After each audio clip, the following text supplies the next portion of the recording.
À tous, chers adhérents de BHC, une fois, le Chafetz Chaim est arrivé à Lodz, en Pologne, et un père et un fils sont venus pour poser une question.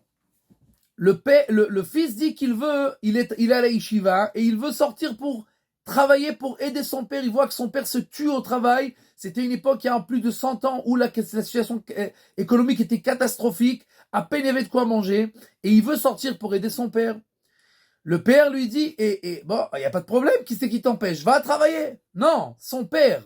Son père dit qu'il ne veut pas qu'il sorte de la yeshiva. Parce qu'il sait très bien que dehors, l'atmosphère est vulgaire, le langage est vulgaire, les gens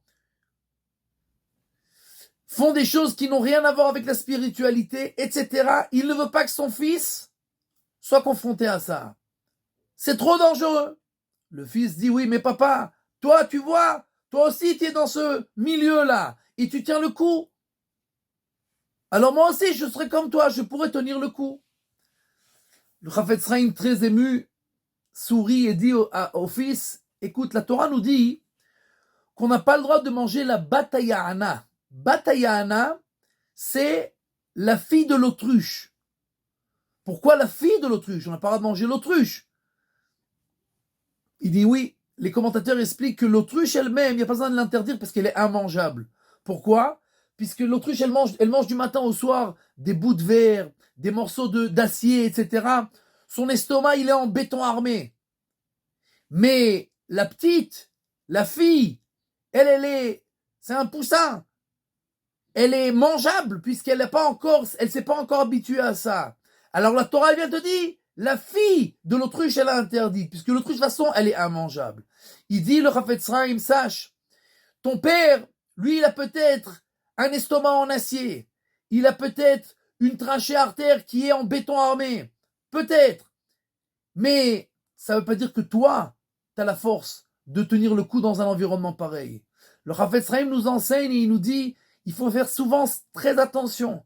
Nous, les parents, des fois, on a l'impression, on est peut-être comme des anges, peut-être, d'accord, et qu'on peut vivre dans un environnement et voir toutes sortes de choses et se promener de toutes sortes d'endroits et penser que si nous on tient le coup, alors nos enfants aussi tiendront le coup. Il n'y a aucun doute.